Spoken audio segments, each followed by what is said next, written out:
Shri K S Arunkumar, ഇപ്പം നമ്മൾ ഈ ഗിവ് അവേ എന്നൊക്കെ പറയുന്നത് മാതിരി കൂട്ടത്തോടെ ഭാരതരത്ന ഒരു തെരഞ്ഞെടുപ്പിന് മുമ്പ് കൊടുക്കുന്നത് നമ്മളിപ്പോൾ ആദ്യമായിട്ട് കാണുകയാണ്. ഒരാൾക്ക് ഭാരതരത്ന പ്രഖ്യാപിക്കുക, രണ്ടാൾക്ക് ഭാരതരത്ന പ്രഖ്യാപിക്കുകയൊക്കെ ഉണ്ടായിട്ടുണ്ട്. ഇതിപ്പോൾ 5 പേർക്കായി ഭാരതരത്നം. അതിൽ എം എസ് സ്വാമിനാഥനെ മാറ്റി നിർത്തിയാൽ ബാക്കി എല്ലാവരും രാഷ്ട്രീയ നേതാക്കളാണ്. കർപ്പൂരി താക്കൂറിന്, എൽ കെ അദ്വാനിക്ക്, പി വി നരസിംഹറാവുവിന്, ചൗധരി ചരൺ സിംഗിന്. ഇതിന്റെ പിന്നിലുള്ള രാഷ്ട്രീയത്തെ നിങ്ങൾ എങ്ങനെയാണ് നോക്കിക്കാണുന്നത്?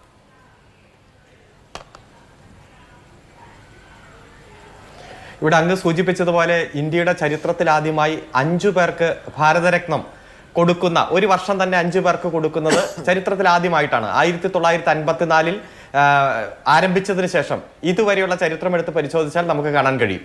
ഇപ്പൊ ഇവിടെ പലരും ഇന്ന് ഉച്ചയ്ക്ക് ശേഷം ഈ പ്രഖ്യാപനം വന്നതിന് ശേഷം സൂചിപ്പിച്ചതുപോലെ തന്നെ ഇപ്പോൾ എൽ കെ അദ്വാനിക്ക് കൊടുത്തു, അതുപോലെ തന്നെ പി വി നരസിംഹറാവുവിനും കൊടുത്തു. എൽ കെ അദ്വാനിക്ക് കൊടുത്തത് അദ്ദേഹത്തിന്റെ സേവനം കാര്യങ്ങളൊക്കെ ഇപ്പൊ ബാബറി മസ്ജിദ് സ്ഥിതി ചെയ്ത സ്ഥലത്ത് തന്നെ രാമക്ഷേത്രം പണിയാൻ സാഹചര്യം ഒരുക്കിയത് രഥയാത്രയടക്കം അദ്ദേഹം നടത്തിയ സമരത്തിന്റെ ഒരു ഉൽപ്പന്നമാണ് എന്ന് നമുക്കറിയാം. അപ്പോൾ രാമക്ഷേത്രം പണിയാൻ സാഹചര്യം ഒരുക്കിയ ഒരാളായിരുന്നു എൽ കെ അദ്വാനി. അതുപോലെ ശ്രീ പി വി നരസിംഹറാവുവിനെയും ആ ഒരു സാഹചര്യത്തിൽ നമുക്ക് മാറ്റിയെടുത്താൻ കഴിയില്ല. ബാബറി മസ്ജിദിന്റെ താഴികക്കുടങ്ങൾ തച്ചു തകർക്കാൻ അനുവദിക്കപ്പെട്ടത് ചരിത്രത്തിലെ ഏറ്റവും വലിയ തെറ്റാണെന്ന് സുപ്രീം കോടതി കണ്ടെത്തിയത് നമ്മുടെ മുന്നിലുണ്ട്. അധികം നാൾ മുമ്പല്ല. ചരിത്രപരമായിട്ടുള്ള 4 തെറ്റ് ചൂണ്ടിക്കാണിച്ചതിൽ ഏറ്റവും പ്രധാനപ്പെട്ട തെറ്റായിട്ട് ചൂണ്ടിക്കാണിച്ചു. അപ്പൊ ആ സമയത്ത് പ്രധാനമന്ത്രിയായിരുന്ന ആളെ ഒരിക്കലും BJPക്ക് അകറ്റി നിർത്താൻ കഴിയില്ല എന്ന യാഥാർത്ഥ്യവും തിരിച്ചറിയുകയാണ്. ഇപ്പൊ BJP ഇത്തരത്തിലൊരു നീക്കത്തിലേക്ക് പോകുമ്പോൾ വ്യക്തമായിട്ടുള്ള രാഷ്ട്രീയ ലക്ഷ്യമുണ്ട്. ഇപ്പൊ 2014 മുതൽ തുടർച്ചയായി 10 കൊല്ലമായി അവർ ഭരിക്കുന്നു. 2014 2 പേർക്ക് ഭാരതരത്ന കൊടുത്തു.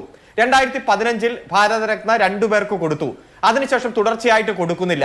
ഇപ്പൊ തെരഞ്ഞെടുപ്പ് അടുക്ക എത്തിയപ്പോൾ, ഏറ്റവും തൊട്ടടുത്ത് എത്തിയപ്പോൾ 5 പേർക്ക് കൊടുക്കാൻ തീരുമാനിക്കുകയാണ്. അതായത് 2016 ഇല്ല, 17, 18, 19, 20 ഒന്നുമില്ല. രണ്ടാമത്തെ ടൈം BJP അധികാരത്തിൽ വരുമ്പോഴും ഇല്ല. ഇപ്പൊ തുടർച്ചയായിട്ട് പ്രഖ്യാപിക്കുമ്പോൾ കൃത്യമായിട്ടുള്ള രാഷ്ട്രീയ ലക്ഷ്യത്തോടെ തന്നെയാണ്. ഇവിടെ ചെറിയ രൂപത്തിൽ അത് സൂചിപ്പിച്ചു. ഇപ്പൊ കർപ്പൂരി ടാക്കൂറിന് കൊടുക്കുമ്പോൾ അതനുസരിച്ച് വലിയ രാഷ്ട്രീയ ചലനം ബീഹാറിൽ ഉണ്ടാക്കാൻ നല്ല ഗെയിം പ്ലാനോടുകൂടി ഇറങ്ങിത്തിരിക്കുകയും അതിലവർ വിജയിക്കുകയും അവിടെ ഭരണമാറ്റം ഉണ്ടാകുകയും ജനതാദൾ യുവിനെ അവരുടെ കൈപ്പിടിയിൽ ഒതുക്കുകയും അവിടുത്തെ മുഖ്യമന്ത്രി രാജിവെച്ച് വീണ്ടും മുഖ്യമന്ത്രിയായി 5 തവണ കാലുമാറിയതും എല്ലാം ഗൗരവത്തോടെ നമ്മൾ ചർച്ച ചെയ്തതാണ്. അതേപോലെ തന്നെ ഇപ്പോ ഏറ്റവും ഗൗരവമായി ഉത്തർപ്രദേശിലെ രാഷ്ട്രീയ സാഹചര്യത്തെയും നാം നോക്കി കാണേണ്ടതുണ്ട്. രാഷ്ട്രീയ ലോക്ദളിന്റെ നേതാവ് ജയൻ ചൗധരിയുടെ പ്രതികരണവും കഴിഞ്ഞ 3-4 ദിവസമായി ഉത്തർപ്രദേശിൽ നിന്ന് വരുന്ന വാർത്തയും ഉത്തർപ്രദേശിൽ BJPക്ക് കഴിഞ്ഞ തവണത്തെ കൂട്ട് നേട്ടമുണ്ടാക്കണമെങ്കിൽ RLDയെ കൂടെ നിർത്തണമെന്നും ചില മേഖലകളിൽ നേട്ടമുണ്ടാക്കണമെങ്കിൽ ഇപ്പോഴത്തെ സഖ്യം കൊണ്ട് സാധിക്കില്ല എന്നും അതുപോലെ തന്നെ ഇന്ത്യ മുന്നണിയുടെ ഭാഗമായി അണിനിരന്നിരിക്കുന്ന 29 കക്ഷികളിൽ ചില കക്ഷികളെ അടർത്തിയെടുത്ത് കൊണ്ടുവരാൻ വേണ്ടിയിട്ടുള്ള രാഷ്ട്രീയ ലക്ഷ്യം പ്രയോജനപ്പെടുത്താൻ വേണ്ടി ഇത്തരത്തിൽ ഭാരതരത്ന എന്ന അവാർഡിനെ പോലും അവർ ഉപയോഗിക്കുന്നത് നാം കാണുകയാണ്. വരും ദിവസങ്ങളിൽ ഇത്തരത്തിലുള്ള പല പ്രഖ്യാപനങ്ങളും പല ഇടപെടലുകളും നമുക്ക് കാണാൻ കഴിയും. ഒരാഴ്ച മുമ്പാണ് പ്രധാനപ്പെട്ട ഒരു കേന്ദ്രമന്ത്രി ബംഗാളിൽ വെച്ച് പ്രസംഗത്തിൽ പറഞ്ഞത് ഒരാഴ്ചക്കുള്ളിൽ പൗരത്വ ഭേദഗതി നിയമം ഞങ്ങൾ നടപ്പാക്കും എന്ന് പ്രഖ്യാപിച്ചു. അതേ ദിവസം തന്നെ ശ്രീ സുരേഷ് ഗോപി കേരളത്തിൽ കാസർഗോഡ് വെച്ച് പ്രഖ്യാപിച്ചു യൂണിഫോം സിവിൽ കോഡ് നടപ്പാക്കാൻ 1-2 ആഴ്ച മതി, ഈ ഫെബ്രുവരി മാസം വിട്ടു പോകില്ല എന്ന രൂപത്തിലുള്ള പ്രഖ്യാപനം വന്നിരിക്കുകയാണ്. അതുപോലെ ഒരേ രാജ്യം ഒരേ തെരഞ്ഞെടുപ്പ് എന്നത് തെളിവെടുപ്പിന്റെ അവസാന ഘട്ടത്തിൽ മുൻ രാഷ്ട്രപതി എത്തിച്ചേർന്നിരിക്കുന്നു.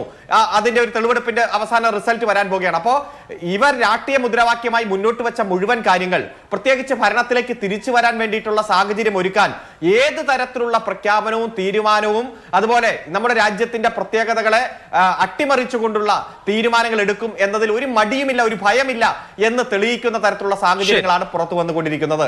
അതുകൊണ്ട് 2016 മുതൽ പ്രഖ്യാപിക്കാത്ത ഈ ഭാരതരത്നം 2024 തെരഞ്ഞെടുപ്പിന് 2 മാസത്തെ മുമ്പാകെ 5 പേർക്ക് പ്രഖ്യാപിച്ചതിൽ അസ്വാഭാവികതയുണ്ട്. ഇനിയും അത്തരത്തിലുള്ള തീരുമാനങ്ങൾ ഇനിയും വന്നേക്കാം. കാരണം അവരുടെ ലക്ഷ്യം രാഷ്ട്രീയ ലക്ഷ്യമാണ്. അത് വീണ്ടും ഭരണത്തിലേക്ക് തിരിച്ചു വരിക എന്നുള്ളതാണ്.